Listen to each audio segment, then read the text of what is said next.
would love to touch on, because obviously that's like really like money management for business owners and really for adults on how to do things. And now you've just got a new book as well, which I got for my niece for her first ever Christmas. My Money Bunnies, the money management for kids. Everyone's like, all my other family, they got like Beatrice Potter and all these like nice like books. And I was like, I'm giving her Money Bunnies. This is Money Bunnies. I hope it becomes her 1 year old. What's that? How did that come about? Like, tell us a little bit of the story of that one. Yeah. So, well, I have 3 children of my own. I mean, they're all grown and adults now, but we did certain things in our home that I thought were normal, but maybe weren't. Like, we never gave allowances to any of our children. You had a worksheet that you could sign up to do work for the week and make money. And if you chose not to do it, fine. And what I also heard from many parents too is the wish for better education around money. And I don't think there's a lack of education around money. I think it's just overwhelming. As a child, you're told when you're exposed to money, it's like somehow you made it and now you got to spend it. And what do you do with it? And then you start hearing these different things and it's very confusing. So I wanted to get to the core essence of money management, and I wanted to make it fun so that when a kid does this, they understand the most important principle of all. And this is something that they'll want to do for hopefully their life. And maybe when they're adults, they're not going to have little jars made like bunnies, but they'll have that principle. Maybe they'll do it at their bank account. The system is, it's when money comes in, and this is not something I created. This system's been around forever. It's when money comes in, first allocate it to its intended use before you spend a dime. Money comes to your bank, split it up into profit and other accounts so you know what you're going to use it for. But when a child makes money, what we do now is that money goes into one of 3 jars. It gets split up, I should say, amongst 3 jars.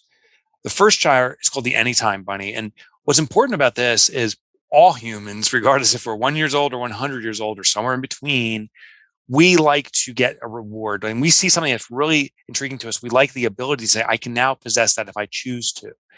Now, without pre-allocating money, most of us, when we see something, like, oh, I have just enough, and we spend it and there's no money left for anything else. And that becomes the problem. So we still need that reward, but it needs to be throttled or controlled. So the first jar, which is the smallest jar, is called the Anytime Bunny. And the idea is when you have money, you divide it up, and the Anytime Bunny, when you see something you desire, if there's money in there, you can get it. The second jar is called the One-Time Bunny. And the idea behind this is every so often, one time this year or one time in our life or whatever, I want to have or I want to experience. That jar is for that longer term savings, for that monumental moment or thing or whatever it may be. In the story, a girl who wants to get an art supply kit, which costs some money, and she needs to save for that. But as she's moving along, occasionally she wants a lollipop or ice cream. She can get that with the Anytime Bunny. The last jar, which is the biggest, is called the Sometimes Bunny. And the Sometimes Bunny is sometimes in life we run into other people in circumstances where they need help. Sometimes we're called upon to contribute, maybe to our own family or to others. Sometimes we need to be there. And the best way to be there is to have the influence of money. So the Sometimes Bunny is the biggest jar. And what I'm trying to help depart with children is the joy we get out of contribution. I would say one of the most joyous things I get is contributing to others and of being service to others. The funny thing is there's no return. It's not an investment, but it's definitely a return in joy when you see others are empowered because you prepared for them or to help them.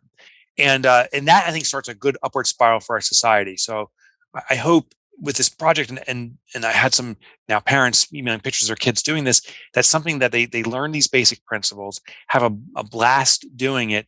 And as they get older, they deploy their own version of the system. And as you mentioned there, like when people were younger, obviously there's information out there. Why do you think that like simple principles like these are kind of like almost like missed over or kind of skipped with the younger generation? Because as you say, sometimes it's like even parents were like, oh, well, I don't even like to talk to my kids about money. And things like that.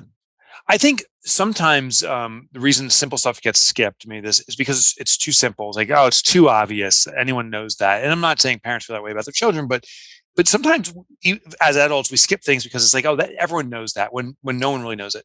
I think the other thing is, money is a touchy subject because it, as adults, becomes a signal of power and strength. And we definitely leverage it for posturing and positioning. And so I think we're afraid to introduce children to that because we don't want them to lose their innocence. And also, money's never been like, I never had an experience growing up where it was a fun subject. It was necessary. It was important. I wanted to have lots of money to be powerful or do what I want to do, but it was never a fun subject. It was never like an experience. And so my hope is that this is something that a parent will want to do with their child, or a grandparent with a grandchild, or someone that's in the family and says, hey, let's have a fun, crafty project.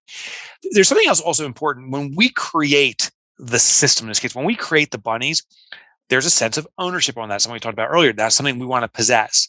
If you're gifted a piggy bank or something else, that's nice. But when you create something, you give life to something, there's even more meaning to it in many cases. And that's why I wanted to encourage adults to work with children as a craft, because now they have more meaning in that. And then as they see the money bunny grow, as they add money to it, I think it's even more compelling.